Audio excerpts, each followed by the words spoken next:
प्यारे दोस्तों, अस्सलाम वालेकुम वरहमतुल्लाहि वबरकातुहू। आपका मेज़बान अली आदिल्लाह की खिदमत में रमज़ान स्पेशल प्रोग्राम लेकर हाजिर है और आप देख रहे हैं राह सुकून चैनल। आऊज़ु बिल्लाहि मिनश शैतानिर रजीम, बिस्मिल्लाहिर रहमानिर रहीम। इन्नमा अम्वालुकुम व औलादुकुम फितना वल्लाहु इंदहु अज्रुन अज़ीम। सदक़ल्लाहुल अज़ीम। सूरह तगाबुन आयत नंबर 15। तर्जुमा: तुम्हारा माल और तुम्हारी औलाद तो एक आजमाइश है और अल्लाह के यहाँ बड़ा अजर है। यानी जो तुम्हें कस्बे हराम पर उकसाते और अल्लाह के हुकूक अदा करने से रोकते हैं, यानी औलाद और हालात और मामलात, जब किसी शख्स को हराम कमाई की तरफ उकसाने लगे, बस इस आजमाइश में तुम इसी वक्त सुरखरू हो सकते हो जब तुम अल्लाह की मासियत यानी उसके गुनाहों में इनकी इताअत ना करो। मतलब माल और औलाद जहाँ एक तरफ अल्लाह की नेमत है, वहाँ दूसरी तरफ इंसान की आजमाइश और फितनों का ज़रिया भी। इस तरीक़े से अल्लाह ताला देखता है कि मेरा इताअत गुज़ार बंदा कौन है और नाफरमान कौन।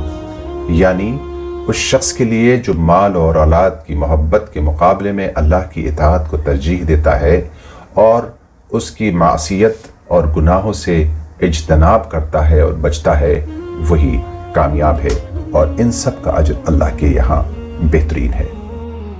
दोस्तों, क्योंकि हमारा आज का मज़मून ज़कात के मुस्तक़ीन और मसारिफ़ हैं, तो इसलिए हम चाहते हैं कि अपनी इस गुफ्तगू को सिर्फ ज़कात पर ही मरकूज़ रखें।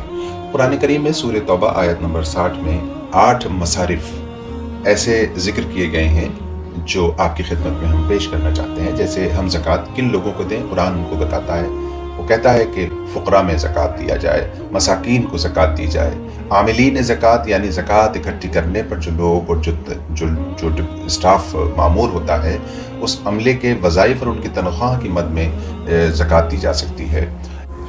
इसके बाद जो एक बात सामने आती है वो ये कि ज़कात के इकट्ठा करने का एक मरकज़ी निज़ाम होना चाहिए। जो इस्लामिक स्टेट्स हैं वहाँ तो ये नज़्म बाकायदा है, लेकिन जहाँ जो इस्लामिक स्टेट्स नहीं हैं लेकिन मुस्लिम्स वहाँ बड़ी तादाद में रहते हैं, उनको चाहिए कि वो एक मरकज़ी निज़ाम ज़कात के इकट्ठा करने का कायम करें और उसको फिर बिलतरतीब ज़रूरतमंद तक ज़कात को पहुँचाने का नज़्म बनाएं तहकीक के साथ। ये भी ज़कात की तक़सीम करने का एक बेहतर तरीक़ा हो सकता है। इसके अलावा जो मुअल्लिफ़तुल क़ुलूब यानी वो नौ मुस्लिम जो हज़रात जो ज़रूरतमंद हैं और इस्लाम पर उन्हें साबित कदम रखने के लिए उनकी दिलदारी मकसूद हो या उनके मुक़द्दमात लड़ने के लिए पैसा दरकार हो, वहाँ पर भी ज़कात का बेहतर मद है और बेहतरीन मद है। इसके अलावा ग़ुलामों की आज़ादी, जो लोग नाजायज़ मुक़द्दमात में माखूज़ कर लिए गए हैं और वो अपने मुक़द्दमात को नहीं लड़ सकते हैं या उनको मग़लूब कर लिया गया है, ऐसे ग़ुलामों की आज़ादी और ऐसे महसूरीन की आज़ादी के लिए ज़कात का बेहतरीन मद है। इसके अलावा मक़रूज़ीन के लिए है, वो लोग जो बुनियादी ज़रूरतों को पूरी करने के लिए क़र्ज़ लेते हैं, ना कि ये कि वो अपनी ख्वाहिशात को पूरी करने के लिए क़र्ज़ लेते हों। याद रखें कि यहाँ क़र्ज़ और मक़रूज़ीन की 2 कैटेगरीज़ हैं। तो जो ख्वाहिशात पूरी करने के लिए, बेजा इसराफ़ के लिए, निकाहों पर करोड़ों और लाखों रुपए खर्च करने के लिए क़र्ज़ लेते हैं, ये उनके लिए नहीं है, बल्कि वो मक़रूज़ीन जो अपनी ज़रूरतों को, बुनियादी ज़रूरतों को पूरी करने के लिए क़र्ज़ लेते हैं, उनको ज़कात देना बेहतर मद है। इसके अलावा फ़ी सबीलिल्लाह यानी अल्लाह के रास्ते का जो मुजाहिद है उसके ऊपर ख़र्च करना, जो अल्लाह के रास्ते में मुजाहिदा मशक्क़त करने वाले लोग हैं, जमातें हैं, मदारिस हैं, उन पर भी खर्च करना ये बेहतरीन मसरफ़ है। और इसके अलावा मुसाफिर वो जो अल्लाह के रास्ते का मुसाफिर हो और वो मुसाफिर जो अपनी ज़रूरतों के लिए सफ़र में हो, लेकिन जिसके पास जो है वो अपनी ज़रूरतों को पूरी करने के लिए पैसा ना हो, अपनी खान पान के लिए पैसा ना हो, तो हमें चाहिए कि हम ऐसे मुसाफिरों पर भी खर्च करें।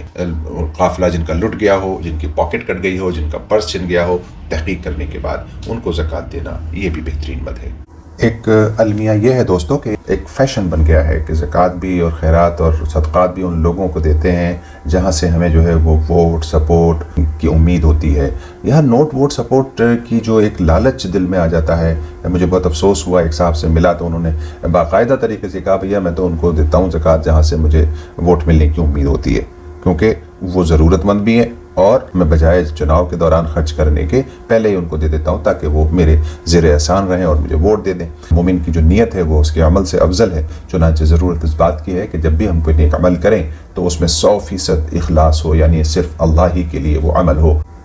یاد رہے دوستو کہ اگر ہمارا کوئی بھی دینی عمل یا ہمارا کوئی بھی اسلامی فریضہ اپنی ذاتی مفادات کے لیے ہے یا لوگوں کے لیے ہے اور لوگوں کو خوش کرنے کے لیے ہے تو وہ اللہ کے ہاں قابل قبول نہیں ہے۔ حشر کے میدان میں یہ کہا جائے گا کہ تم اس کا اجر انہی سے لو جن کے لیے تم نے یہ عمل کیا تھا۔ اللہ تبارک و تعالی ہمارے ہر نیک عمل میں اخلاص عطا فرمائے۔ تمام بیمار مومنات مومنین کو اللہ پاک صحت کاملہ عاجلہ مستمرہ عطا فرمائے اور تمام محرومین کی مغفرت فرمائے، آمین یا رب العالمین۔ دوستو آج کی دعا کے معاون ہیں ڈاکٹر منور عالم صاحب۔ کمیزبان علی عادل آپ سے اجازت چاہتا ہے، کل پھر انشاءاللہ نئے عنوان کے ساتھ حاضر ہوگا۔ تب تک آپ اپنا کا خیال رکھیں۔